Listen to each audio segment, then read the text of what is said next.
Hello नमस्ते to everyone, मैं हूं अमर और आप सबका स्वागत है पंजाब केसरी और नवोदय टाइम्स में। आज के मेरे गेस्ट बहुत स्पेशल हैं। मैं हूं पताल लोक, एक बहुत ही स्पेशल कास्ट के स्पेशल एक्टर्स और मेकर के साथ। मेरे साथ है अविनाश, मेरे साथ है ईश्वर को, मेरे साथ है गुल। कैसे हैं आप? वेरी वेल, हमसे बात करने के लिए बहुत बहुत शुक्रिया। प्रमोशंस हेक्टिक और fun? It's been fun so far. और हम यही सोच रहे थे कि हमने काफ़ी कर ली हैं आज, पर फिर भी कोई रेपिटेशन नहीं हुआ है। Repetition of thought. ये दोनों सीजन्स का मिला के पहला है जी। तो हाँ, क्योंकि पहली बार तो कोविड में हुआ था, तो हमारा फर्स्ट सीजन का जोश भी हम आज पूरा कर रहे हैं। But we have really enjoyed this. हमें भी एक दूसरे के साथ समय व्यतीत करने का मौका मिल रहा है। एटलीस्ट मुझे मिल रहा है, इनको पता नहीं मौका कैसा लग रहा है, पर मुझे तो बहुत अच्छा लग रहा है। बिल्कुल, बहुत अच्छा लगा। मुझे याद है जब पाताल लोक रिलीज हुआ था, we all know what it became. इतना अच्छा शो, एक 10 on 10 शो जो बहुत कम आता है, जिसमें आप वेट करते हो कि सीजन 2 आएगा। मुझे आई एम श्योर बहुत लोगों ने आपसे पूछा होगा टकराते हुए हर जगह, eight personal life, at work front, कि कब आएगा सीजन 2। अविनाश, मैं आपसे पूछूंगा, जब आप सीजन 2 का ड्राफ्ट लिखना चालू कर रहे थे तो एक सबसे प्राइमरी थॉट क्या था दिमाग में, दैट ये चीज़ तो मुझे डालनी ही है? हाँ, मतलब मैंने नहीं लिखा है, सुदीप शर्मा और हमारे और 3 राइटर्स, अभिषेक बैनर्जी, राहुल कनौजिया और तमाल सेन, इन लोगों ने मिलकर सीजन 2 लिखा है। और मुझे याद है जब पहली बार इस सीजन 2 होने वाला है, या फिर सुदीप सर ने मुझे बताया था कि आई गेस पाताल लोक सीजन 1 रिलीज होने के बाद तुरंत उन्होंने बताया था कि सीजन 2 का स्क्रिप्टिंग उन्होंने शुरू कर दिया है।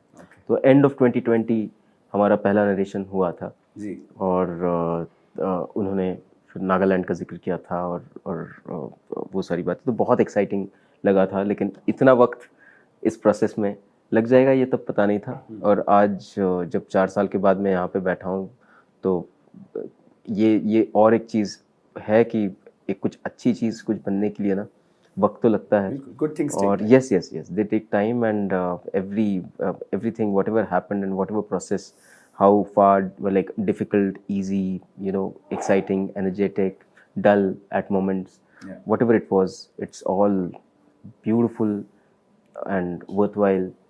इतना ही कहना चाहूँगा। बिल्कुल, वी आर वेटिंग।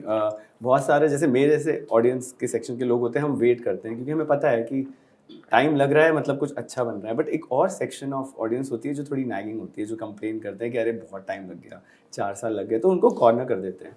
तो उन जैसे ऑडियंस को आप क्या कहना चाहेंगे गुल और ईश्वर? उनके लिए आपके लिए क्या ओपिनियन है कि वो ऐसे कॉर्नर क्यों कर देते हैं? If things are taking time, they are taking time. अच्छा, करते हैं, पता नहीं, आई डोंट नो। करते हैं तो भैया they don't have any option, they have to wait यार, जब बनेगा तो बनेगा। Good things take time, absolutely. I think also a lot of people perhaps don't see the amount of time season 1 took. Because उनको लगता है कि शुरुआत सीजन 1 से हुई, शुरुआत सीजन 1 से हुई उनके लिए, पर टीम के लिए तो उससे पहले से शुरुआत हुई थी। आइडिया फ्लोट करना, नेटवर्क प्लेटफॉर्म को पिच करना, अप्रूवल लेना, लिखना शुरू करना। तो जो हम पर्दे पे देखते हैं उसकी बैक स्टोरी बहुत लंबी होती है जी।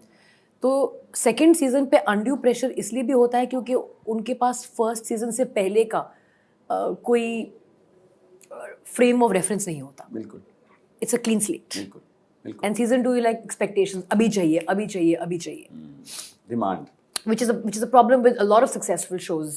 You find that happening. yes, क्योंकि कभी कभी बहुत जल्दी बनता है तो mediocrity आ जाती है। आई एम श्योर इसमें नहीं है। Ishwar, I always wanted to ask you, you are very choosy in your work. आप सिलेक्टिव हो, आप कम काम करते हो पर अच्छा काम करते हो। लेकिन जब पाताल लोक रिलीज हुआ था, the industry has the potential to box people, artist, की एक बना लेते हैं फ्रेमवर्क और उसी में वैसी ही स्क्रिप्ट्स देते हैं। जब पाताल लोक बहुत हिट हो गया, आपके पास क्या बहुत ऐसी स्क्रिप्ट्स आई वेयर एक सिमिलर जोन के रोल्स आ रहे थे जो आपको रिजेक्ट करने पड़े? No, thankfully, I mean, it was not वो बार बार एक ऐसे, I think the normal reaction would have been to get cast as a cop, you know, the virtuous cop. वो उतना ज़्यादा नहीं हुआ, बट हाँ, there is a like the qualities that Ansari has somewhere, I think, of honestness, you know, virtuous person, वो ज़रूर I think रहा है। Some people have kind of taken a punt and, you know, gone against the grain and cast me in a as you know, as a grey character, which is also there, because I think the beauty of Ansari was that it's not just उसके जो एक आप कह सकते हो righteousness है, वो तो है ही है, that's on the surface, but there's a lot going on, you know, in his head, and I mean, because the writer wrote it that way, you know, it was kind of conceived that way by Avinash and the team. I could sort of play it out like that, like a complex character. So I think a lot of makers saw that complexity, and I started getting approached for parts which were, you know, at the heart of it, Ansari is a complex character. Yeah. You know, it's a layered character. Correct. So wherever जहाँ पे nuanced or layered or complex characters मेरे पास आने लगे, and those were of different genres. You know, I can't say it was ये were all like of a similar type, which is great, which is something which I always, you know, find very exciting to do. Okay.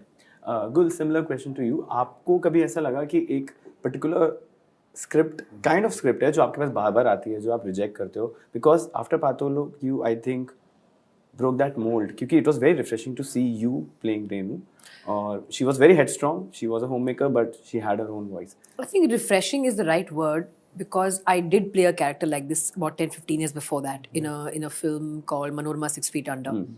So it was a refresher. It was not a sort of a revelation. जी. पर audiences की जो याददाश्त होती है बहुत कम होती है. तो मुझे अच्छा लगता है कि जब मुझे ऐसे मौके मिले कि मैं पूरी रेंज अपनी एक्सप्लोर कर सकूं. हाँ, स्पेशली जब वो ऐसे एक किरदार के 6-7 महीने बाद आ रहा है, जब जो बिल्कुल ही इसके विपरीत हो. बिल्कुल. So I was grateful and very, very happy to be part of Paatolok, especially because of what Renu's character was. Because वो मेरे personal, जो मेरी एक छवि है, जो मेरी एक image है, जो मेरी एक perception है, उससे बहुत दूर है. बिल्कुल. And I think for me that's exciting. वो मुझे आकर्षित करता है. Definitely. अविनाश, मैंने कहीं पढ़ा था कि अगर सेट पे वाइब बहुत अच्छी है तो it eventually reflects on the screen. तो पातालोक के सेट की वाइब के बारे में बताइए. Was it a lot of serious work, एकदम कट टू कट सारे शूट से, because obviously it's serious work, और was it a party after the cuts? It's a serious party. Yeah, okay. but it's I would say बहुत ही calm, quiet और बहुत ही प्यारे लोग हैं यार सारे, सब हर कोई, मतलब एक्टर से लेके क्रू से लेके हमारे फर्स्ट एडी से लेके, और मतलब हमारे प्रोडक्शन डिज़ाइनर मुकुंद गुप्ता जो है, मतलब वो बहुत ही प्यारा काम और क्या उम्दा आदमी. और मतलब हमारा सारा बर्डन जो है, क्योंकि इस तरह का, क्योंकि क्या है ना, वेब शो में ना कंटेंजेंसी नहीं होती ज़्यादा. You know, it's very, things are very tight. Shooting days बहुत टाइट होते हैं सारे, सब कुछ. तो इतना मेटिकुलसली प्लान करना पड़ता है. तो एक अगर चीज़ अगर कहीं अगर गलत हो गई तो उसका डोमिनो इफेक्ट बहुत गहरा हो सकता है. यू नो, तो जिस तरह से सारा क्रू, ऑब्वियसली हम सब ने एक साथ काम किया होता सीज़न 1 में, और वो भी एक रीज़न है कि इतने मतलब कुछ डिलेज या फिर इतना एक वक्त लगने के बावजूद हम लोग साथ में इकट्ठा रहे और खड़े रहे एक दूसरे के साथ, जो मुझे लगता है कि, और वो एक बहुत ज़्यादा प्यार और यूनिटी इस टीम में है. उस वजह से ये शो पॉसिबल, इस तरह का शो पॉसिबल होता है. Otherwise it's because it's not easy, but when such people are there then it's a party. I hope आप लोग इस शो की सक्सेस पार्टी करें. ईश्वक एंड गुल, मैंने कहीं ये पढ़ा था कि हर प्रोजेक्ट एक एक्टर को कुछ सिखाता है about their craft, that I can do this also, surprises them in a good way. Paatal Lok season 2 ने आप दोनों को क्या सिखाया about their craft, that you were like after seeing the shot, maybe if you have seen, कि yes I did this, और I did this difficult emotion nicely. I'll wait for Ishwak to answer that, and then I'll use that time to think. I mean, I think that it's, you know, there are lots of moments in the scenes in the show that you wonder, yaar, you know, this is, you know, despite having done it many times over in different formats, films, plays, you just get a scene and you find it a little so far away from yourself. That thing comes to you that, you know, how am I going to do this? And I don't know how to answer it because that thing just happens so smoothly, organically on the sets of Paatal Lok कि जब वो हो जाता तो मुझे नहीं पता मैंने क्या motivation use की, मुझे नहीं पता कि मैं all the preparation just goes out of the window. All the your technique, your the breath work or whatever you want to do, it just goes out of the window and it's just happening. Like you literally, you know how they say आप सुनते हो कि just surrender, just be in the moment and all. It takes a lot probably. It takes all that prep, all that years of work to get there. And once you're there, it just evaporates. Scares the hell out of you because you're like, ये क्या हो रहा है? I'm not doing anything. It's like, Matrix. It's like I'm dodging bullets. He doesn't know he's dodging bullets. But he is. तो वो कहीं ना कहीं आई थिंक वैसी ये एक ट्रांसेंडेंटल चीज़ मैंने बड़ा कम एक्सपीरियंस किया है. अब अगर आप मुझे बोल दो वो scene once it rolls out, the scene in the jeep, I don't know how it happened. Yeah correct. Ishfaq ने कहा, मैं उससे काफ़ी सहमति रखती हूँ. I think surrendering in the moment and trusting the process is not a new learning for me, but it's a relearning. On very many sets, you can't do that. You can't surrender because you have to consciously be aware of what you are doing. क्योंकि शायद आपको कभी शायद ऐसा हो सकता है कि आपको full comfort ना हो जी. जो टीम है, मतलब कि कैसे बनेगा, क्या होगा. बट यहाँ पर एक सरेंडर करने की जो, like how you jump out of a plane if you're a skydiver. There is a certain surrender to it. Correct. If you keep thinking, oh, will I shout, what will happen, what if the parachute doesn't open, all that can happen. There is also a probability it could happen, statistically it can happen. पर एक बार जब आप jump कर जाते हो ना, it's freeing. It's scary, but it's freeing.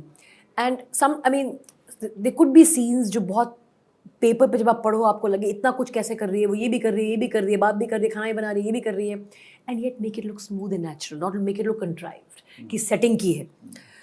तो एक सरेंडर करना उस मोमेंट में. और दूसरा जो बहुत सहायता मिलती है टीम की तरफ से, वो ये है कि वो हमेशा आपको बुलाते हैं और बोलते हैं आप कैसे करना चाहोगे.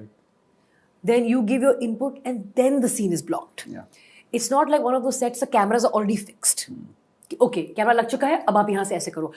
एक आध बार कभी सिनेमैटिक शॉट लग जाता है, but I think 9 times out of 10 the scene is blocked first, and then Avinash would decide where to place the camera. It's not always the case. Cameras are always, more often than not, already framed and there, and actors are told that this is your area to move in, which is also not a bad approach, but it's a different approach. Yeah, I get anxiety. When that happens. Yeah, when that happens, like, okay, this is what it is. I never realized, like, sometimes it's just, कई बार होता था ना, आपको लगता है मैं बंद गया हूँ, मुझे समझ नहीं आ रहा क्या हो रहा है.